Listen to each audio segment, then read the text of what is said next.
ওম নমো ভগবতে বাসুদেবায়। জয় শ্রীকৃষ্ণ। রাধে রাধে। আজকের ভিডিওটি রয়েছে চৈত্র মাসে আপনারা ভুলেও করবেন না এই 5টি কাজ। সংসার জ্বলে পুড়ে শেষ হয়ে যাবে ও দারিদ্রতা দেখা দেবে। নমস্কার, আমি দীপা। দেশ ও দেশের বাইরে থেকে যে সকল দর্শকেরা এই মুহূর্তে ভিডিওটি অন করেছেন তাদের প্রত্যেককে সুস্বাগত জানাই রায়কিশোরী দীপা তথা সনাতন ধর্মীয় তথ্যমূলক চ্যানেলে। সকলে কেমন আছেন? নিশ্চয়ই ঈশ্বরের অশেষ কৃপায় সকলে ভালো আছেন, সুস্থ আছেন। চলছে চৈত্র মাস, আর এই চৈত্র মাস হচ্ছে মা লক্ষ্মীর অত্যন্তই প্রিয় মাস। মহাদেবের প্রিয় মাস হচ্ছে এই চৈত্র মাস। বাংলা বর্ষ পঞ্জিকার সর্বশেষ এই মাসটি কিন্তু থাকে বিশেষ বিধিনিয়ম। সেই বিধিনিয়মগুলি মেনে চললে সংসারের মঙ্গল হয় এবং নতুন বছর নতুন আলোয় সৌভাগ্যে ভরে ওঠে। চৈত্র সংক্রান্তির পরের দিন হয় নববর্ষ, অর্থাৎ নতুন বছর। তাই চৈত্র মাসের বিধিনিষেধগুলো আমাদের প্রত্যেকের মেনে চলা অবশ্যই উচিত। চৈত্র মাস মা লক্ষ্মীর অত্যন্তই প্রিয় মাস হলেও এই মাসটিকে খড় মাস বলা হয়। অর্থাৎ আপনারা দেখবেন যে চৈত্র মাসে বিবাহ, অন্নপ্রাশন, গৃহপ্রবেশ ইত্যাদি মাঙ্গলিক কাজকর্ম করা হয় না।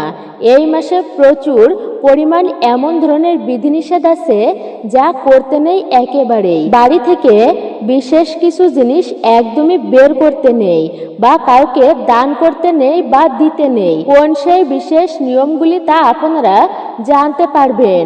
এই সমস্ত নিয়মগুলির কথা বলা হয়েছে আপনাদের মঙ্গলার্থে। সমস্ত কিছুই আপনারা ধৈর্য সহকারে শ্রবণ করবেন, তাহলে অনেক গুরুত্বপূর্ণ তথ্য আপনারা জানতে পারবেন যা আপনাদের উপকারে আসবে। সনাতন ধর্মাবলম্বীদের এই নিয়ম বিধিগুলি মেনে চলা অবশ্যই উচিত। এর ফলে সংসারের মঙ্গল হয় এবং বিপদ আপদগুলো টলানো সম্ভব হয়। আজকের এই ভিডিওতে আমি আপনাদের সঙ্গে সেই বিষয়েই শেয়ার করব। চৈত্র মাসে কোন কাজগুলি আপনারা ভুলেও করবেন না। তাই অবশ্যই আপনারা বিশেষ করে এই ভিডিওটি সম্পূর্ণই ভক্তি ও মনোযোগ সহকারে আপনারা শ্রবণ করবেন। নমস্কার, আমি দীপা। দেশ ও দেশের বাইরে থেকে যে সমস্ত দর্শকেরা এই মুহূর্তে আপনারা ভিডিওটি দেখতেছেন তাদের প্রত্যেককে সুস্বাগত জানাই রায়কিশোরী দীপা তথা সনাতন ধর্মীয় তথ্যমূলক চ্যানেলে। আমি সর্বদাই চেষ্টা করি সনাতন ধর্মের এরকমই সকল গুরুত্বপূর্ণ বিষয়গুলি আপনাদের সামনে উপস্থাপন করতে, শেয়ার করতে। আসুন প্রত্যেকে কিছুক্ষণ সময় একসঙ্গে ধৈর্য ধরে আজকের এই গুরুত্বপূর্ণ বিষয় প্রসঙ্গে আমরা বিস্তারিতভাবেই জেনে নিই। ভিডিওটি শুরু থেকে শেষ পর্যন্ত ভক্তি, নিষ্ঠা ও মনোযোগের সহিত শ্রবণ করে থাকলে অবশ্যই ভিডিওতে আপনি একটি লাইক করবেন আর কমেন্টে অবশ্যই আপনার মূল্যবান মতামত জানাবেন। কমেন্টে অবশ্যই ভক্তি, ভালোবাসা ও শ্রদ্ধা সহকারে জয় শ্রীকৃষ্ণের জয়, জয় মা লক্ষ্মী দেবীর জয়, হর হর মহাদেব অথবা আপনার আরাধ্য দেবদেবীর নামটি একটি বারের জন্য হলেও লিখে জানাবার জন্য বিশেষভাবে অনুরোধ জানাচ্ছি। আপনি এই ভিডিও থেকে উপকৃত ও সমৃদ্ধ হবেন। তাহলে চলুন প্রবেশ করা যাক আজকের মূল ভিডিওতে। তবে একটাই অনুরোধ, অবশ্যই আপনারা একজন সনাতনী বোনকে সাপোর্ট করবেন। ভিডিওটি একদমই স্কিপ করে নয়, শুরু থেকে শেষ পর্যন্ত আপনারা শ্রবণ করুন। বাংলা বছরের শেষ মাস হচ্ছে এই চৈত্র মাস। এরপরেই শুরু হবে নতুন বর্ষ, অর্থাৎ নতুন বছর শুরু হবে বৈশাখ মাস আসছে এরপর থেকেই। আপনারা এই চৈত্র মাস চলাকালীন ভুল করেও করবেন না প্রথমত যে কাজটি, আর তা হচ্ছে অযথা আপনারা কেনাকাটা করবেন না। অযথা কেনাকাটা অর্থাৎ যে জিনিসটির এই মুহূর্তে হয়তো সেই রকম বিশেষ প্রয়োজন নেই, শুধুমাত্র বিলাসবহুল জীবনযাত্রা কাটানোর জন্যই সেই জিনিসটি আপনি কিনছেন বা একদমই শখেই আপনি কিনছেন, তাহলে সেই জিনিসটি এই চৈত্র মাসে আপনারা কিনবেন না। সেই জিনিসটি আপনারা সামনের মাসে অর্থাৎ নতুন বছরের মানে বৈশাখ মাসে আপনারা কিনতে পারেন। বিলাসবহুল জিনিস যেমন নতুন বাড়ি কেনার, নতুন গাড়ি কেনার, নতুন জমি ক্রয় করা, বা নতুন কোনো ব্যবসা বা নতুন কোনো কাজ শুরু করা, সেটি করবার জন্য বছর শেষের এই মাসটি কিন্তু শুভ নয়। যখন আমরা নতুন কিছু জিনিস কিনি তখন সেটি এই জন্যই কিনি যাতে এই জিনিসটি আমাদের জীবনের সৌভাগ্য, সমৃদ্ধি এবং সুখ শান্তি নিয়ে আসে। কিন্তু চৈত্র মাসে যদি বিলাসবহুল জিনিসপত্র কেনা হয় তাতে হিতে বিপরীত হয়। তবে তার মানে এই নয় যে আপনি নিত্য প্রয়োজনীয় জিনিসপত্র যেমন খাদ্য খাবার দোকানের জিনিসপত্র বা যদি আপনার জামা কাপড়ের প্রয়োজন হয় তাহলে সেই সমস্ত জিনিসপত্র কিনতে পারবেন না। অযথা অপব্যয় চৈত্র মাসে বন্ধ করুন, এর শুভ প্রভাব আপনি পাবেন। কিন্তু নতুন বছরে চৈত্র মাসে মা লক্ষ্মীর বিশেষ কৃপা লাভের জন্য অযথা অর্থ ব্যয় করবেন না, বরঞ্চ মা লক্ষ্মীকে ঘরে রাখার চেষ্টা করুন। পঞ্জিকা খুললেই দেখবেন যে পঞ্জিকাতে বিবাহ, অন্নপ্রাশন, গৃহপ্রবেশ ইত্যাদি করবার জন্য শুভ দিনটি, তারিখ, সময় ইত্যাদি কিছু লিখিত আকারে দেওয়া থাকে। চৈত্র মাসে কিন্তু এই সমস্ত কিছুর মধ্যে তা থাকে না। অর্থাৎ চৈত্র মাসে এই সমস্ত কাজগুলি আপনারা ভুল করেও করবেন না।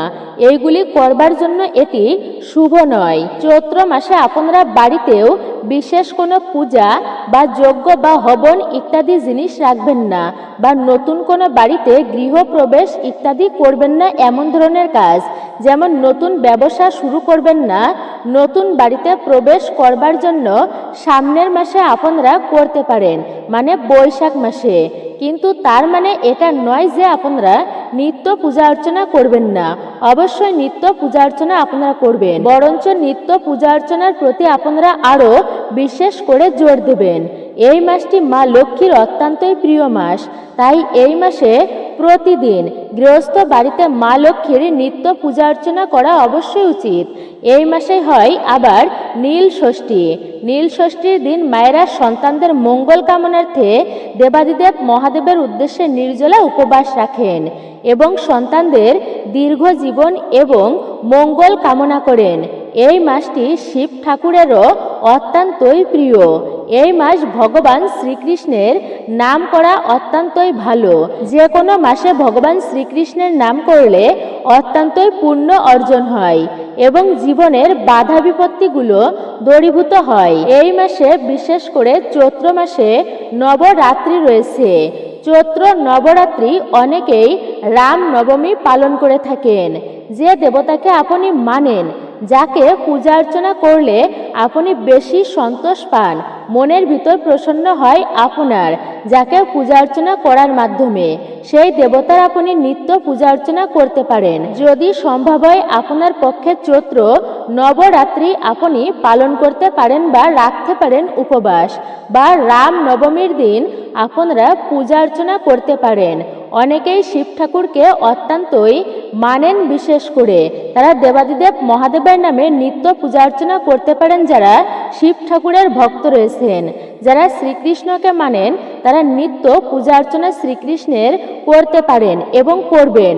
এবং ভগবান শ্রীকৃষ্ণের অষ্টাত্তর শতনাম আপনারা বিশেষ করে পড়বেন। যারা গৃহস্থ বাড়িতে মা লক্ষ্মীর পূজা অর্চনা করেন তারা প্রতিদিনই মা লক্ষ্মীর সামনে প্রদীপ ধূপকাঠি ধরিয়ে দেবেন এবং মা লক্ষ্মীকে হলুদ ফুল দিয়ে পূজা অর্চনা দেবেন। এই মাসটিতে আপনার যারা ইষ্ট দেবতা রয়েছেন তাদের পূজা অর্চনা অবশ্যই করুন। এর ফলে কিন্তু অত্যন্তই ভালো ফল পাবেন আপনি। এই মাসটি যেমন ভাদ্র মাস, অগ্রহায়ণ মাস মা লক্ষ্মীর অত্যন্তই প্রিয়, ঠিক সেই রকম ভাবে চৈত্র মাসও মা লক্ষ্মীর প্রিয় মাস। কিন্তু অশুভ নয়, তবে কিছু মঙ্গল কার্য করবার জন্য এই মাসটি সঠিক নয়। কিন্তু তার মানে এই নয় যে আপনি নিত্য পূজা অর্চনা করবেন না, বরঞ্চ নিত্য পূজা অর্চনার উপর আপনারা আরো বেশি করে জোর দেবেন। এই মাসে কিন্তু অবশ্যই বাড়িতে যেগুলো অপ্রয়োজনীয় জিনিসপত্র পড়ে রয়েছে দীর্ঘদিন ধরে, সেগুলি বাড়ি থেকে বের করে দেওয়াই উচিত। অর্থাৎ বাড়িঘর অত্যন্তই ভালোভাবে পরিষ্কার পরিচ্ছন্ন করা উচিত। পরিষ্কার পরিচ্ছন্ন মানে এই নয় যে প্রতিদিন আমরা ঝাড় দিলাম এবং ঘর মুছে নিলাম। ঘরে এমন প্রচুর জিনিস থাকে যেগুলি কোনো কাজে হয়তো আর আসবে না। বিশেষ করে দেখবেন চামড়ার জিনিসপত্র, যদি আপনার ঘরে হয়তো চামড়ার কোনো পার্টস আছে, ছেলেরা যেগুলি ব্যবহার অর্থাৎ পার্স ব্যবহার করেন। বেশিরভাগ ক্ষেত্রেই চামড়ার হয় বা ওয়ালেট আছে যেগুলি চামড়ার হয়। আর মেয়েরা কিছু জিনিসপত্র ব্যবহার করেন যেমন ব্যাগ, সেগুলি চামড়ার হয়ে থাকে। বিশেষ করে মেয়েদের ব্যবহৃত জিনিসপত্র তো অধিকাংশ ক্ষেত্রেই চামড়ার হয়। যদি আপনি চামড়ার পার্স ব্যবহার করে আসছেন তাহলে আজ থেকে সেটি বন্ধ করে দিন। এবং যেহেতু চামড়ার জিনিসপত্র বাড়িতে রাখলে অত্যন্ত মাত্রায় নেগেটিভ শক্তি বৃদ্ধি পায়, ঘরের বাস্তুতে খুবই অশুভ ইফেক্ট ফেলে, যার জন্য চামড়ার জিনিসপত্র ঘরে একদমই রাখবেন না। এগুলি আপনি ঘর থেকে বের করে দিন এই চৈত্র মাসে। শুধুমাত্র চামড়ার জিনিসপত্রই কেন, ঘরে দেখবেন আপনার একটা ঘর রয়েছে, আপনি ধরেই নিন সেই ঘরটিকে প্রথম থেকে শেষ অবধি ভালো করে দেখুন যে এমন কিছু জিনিস রয়েছে তাতে হয়তো পড়া রয়েছে দীর্ঘদিন, কিন্তু সেটা আপনি ফেলতেই পারছেন না কোনো কারণবশত, কিন্তু সেই জিনিসটির কোনো কাজ নেই, দীর্ঘদিন এমনইভাবে পড়ে রয়েছে। এইরকম জিনিসপত্র যদি আপনার ঘরে এইরকম ভাবে পড়ে রয়েছে, সেটি কিন্তু আপনার ঘরের বাস্তুর জন্য একেবারেই ভালো নয়।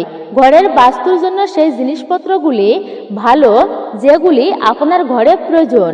হয়তো যেই জিনিসটি কোনো রকমভাবে আপনাকে কাজেই দিচ্ছে না বা ঘরের সৌন্দর্য বৃদ্ধি করছে না, কিন্তু যদি এই রকম কোনো জিনিসপত্র থেকে থাকে আপনার ঘরে যেগুলি আপনার ঘরের সৌন্দর্য বৃদ্ধি করছে না বা কোনো কাজেই লাগছে না, অর্থাৎ ডেকোরেশনের জন্য ব্যবহার করা যাচ্ছে না এবং কোনো রকম কাজও তার নেই, অর্থাৎ সেগুলি ব্যবহারযোগ্য নয়, এরকম কিছু যদি জিনিসপত্র আপনার ঘরে থাকে, এগুলি কিন্তু অতিরিক্ত মাত্রায় অশুভ শক্তি বৃদ্ধি করে।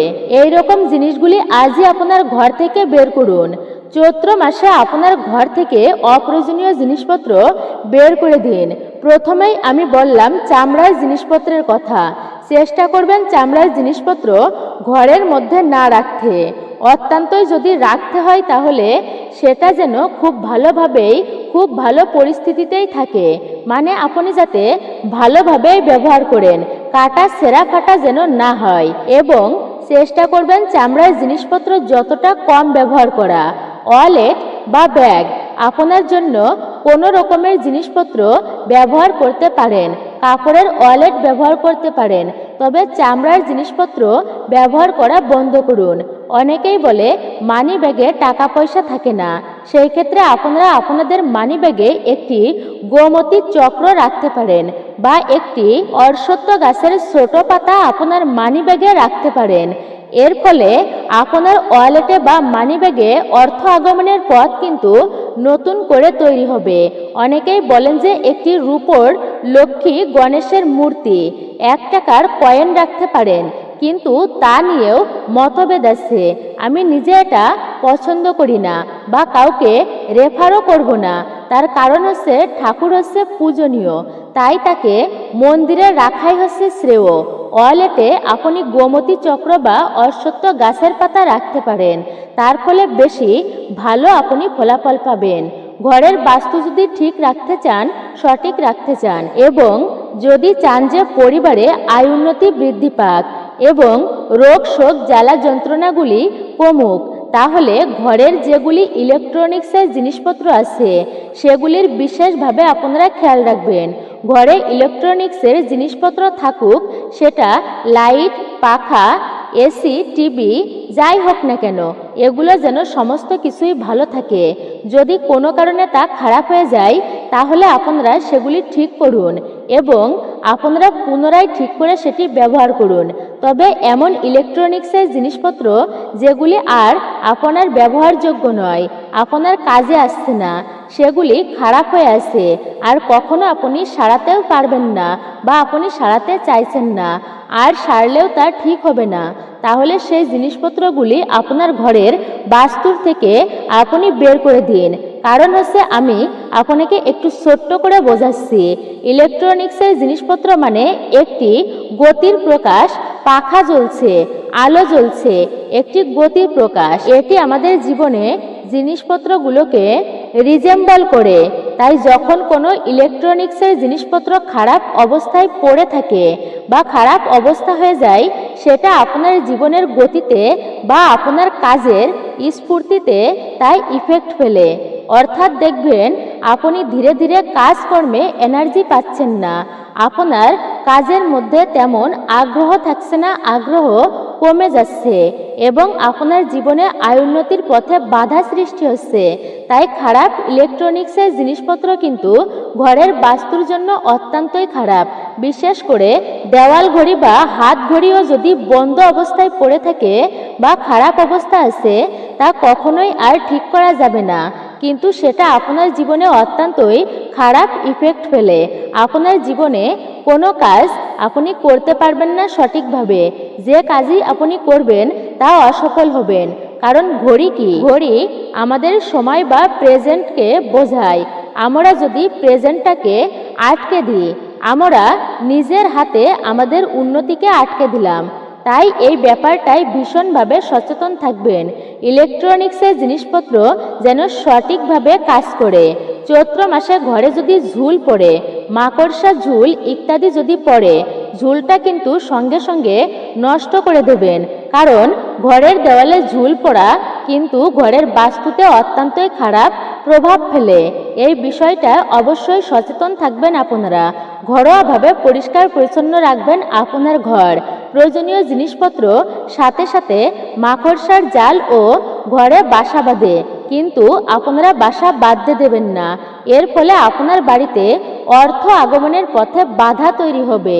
সর্বশেষ যে কথাটি অবশ্যই বলবো, চৈত্র মাসে যেটা ভুল করেও আপনারা করবেন না, আর সেটা হচ্ছে টাকা পয়সা ধার বাকি আপনারা দেবেন না বা কারোর থেকে নেবেন না। মানুষ প্রয়োজনে আসবে, তার অর্থ কষ্টে আপনি তার পাশে থাকবেন, সমস্ত কিছুই ঠিক আছে, কিন্তু আপনি কোনো মানুষকে অর্থাৎ কোনো মানুষের হিতার্থে তার পাশে থাকতেই পারেন, কিন্তু বলা হচ্ছে আপনি যদি টাকা পয়সা দিয়ে এই চৈত্র মাসে কাউকে সাহায্য করেন এবং চৈত্র সংক্রান্তির আগে সেই টাকা পয়সা আপনি ফেরত না নেন, তাহলে কিন্তু দেবী লক্ষ্মীকে আপনি ক্রুদ্ধ করলেন এবং এর ফলে মা লক্ষ্মী আপনার গৃহ থেকে চিরতরে বিদায় নেবে। আপনি নিশ্চয়ই চাইবেন না যে চৈত্র মাসে মা লক্ষ্মী গৃহ ছাড়া হোক। তাই আপনার বহু কষ্টের অর্জিত টাকা পয়সা আপনি হেলায় লোককে দান করবেন না। যদি কারোর মেডিকেল ইমার্জেন্সি বা কোনো রকম বিশেষ প্রয়োজনীয় হয়ে থাকে, আপনি তাকে অর্থ দিয়ে সাহায্য করতে পারেন, কিন্তু অনেক সময় মানুষ অপ্রয়োজনীয়ভাবেই শুধুমাত্র তার স্বভাবের বশে টাকা পয়সা ধার চেয়ে থাকেন। হয়তো তিনি নতুন কোনো কাজ শুরু করবেন বা নতুন কোনো জিনিসপত্র কিনবেন এবং যার জন্য আপনার কাছ থেকে টাকা ধার চাইছেন। তাই বলা হচ্ছে কাউকে টাকা ধার দেওয়ার আগে আপনি ভালোভাবে জেনে নেবেন যে কোন কাজে এই টাকাটি সে ব্যবহার করবে, অর্থাৎ কোন কাজে লাগাবে, এবং অবশ্যই তাকে বলে নেবেন যে চৈত্র সংক্রান্তের আগেই আপনি এই টাকাটা আমাকে ফেরত দেবেন। এইভাবে আপনি মানুষের পাশে থাকতে পারেন, কিন্তু নিজের বাড়ির লক্ষ্মীকে আপনি পায়ে ঠেলবেন না। যারা ব্যবসায়ী আছেন, যাদের কাজে ধার বাকি দেওয়া, তারাই কিন্তু এই চৈত্র সংক্রান্তির আগে বাজারে যা ধার বাকি আছে সমস্ত কিছু আপনারা তুলে নিন এবং নববর্ষে নতুনভাবে হালখাতা করুন এবং নতুনভাবে ব্যবসা শুরু করুন। আপনি যদি কারোর কাছ থেকে টাকা ধার করে থাকেন, তাহলে সেটি আপনার ক্ষেত্রেও প্রযোজ্য। আপনি চেষ্টা করবেন সেই ব্যক্তিকে তার টাকাটা ফেরত দেওয়ার। চৈত্র সংক্রান্তির আগে ফেরত দিয়ে দিতে অবশ্যই চেষ্টা করবেন। এর ফলে আপনার বাড়িতে মা লক্ষ্মী স্থিত হবেন, অর্থাৎ মা লক্ষ্মী আপনার বাড়িতে তিনি অবশ্যই বিরাজ করবেন। আজকের এই ভিডিওটি আমি এখানেই শেষ করছি। আশা করছি আজকের এই ভিডিওটি আপনাদের ভালো লেগেছে, একটুকু হলেও উপকারে আপনাদের আসবে। তো অবশ্যই ভিডিওতে একটি লাইক করবেন এবং কমেন্টে অবশ্যই আপনার ইষ্ট বা আরাধ্য দেবদেবীর নামটি একটি বারের জন্য হলেও লিখে জানাতে ভুলবেন না। জয় মা লক্ষ্মী দেবীর জয়। জয় শ্রীকৃষ্ণ। রাধে রাধে। চ্যানেলে যদি আপনি নতুন হয়ে থাকেন, চ্যানেলটি অবশ্যই সাবস্ক্রাইব করবেন, পাশে থাকার নোটিফিকেশন বেল আইকনটি অবশ্যই অল করে দিবেন। আপনারা একজন সনাতনী বোনকে সাপোর্ট করবেন আমি আশা রাখছি।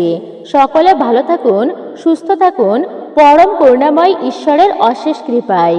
আবারও আপনাদের সাথে কথা হবে নতুন কোনো ভিডিওর বিষয় প্রসঙ্গে। জয় শ্রীকৃষ্ণ, রাধে রাধে।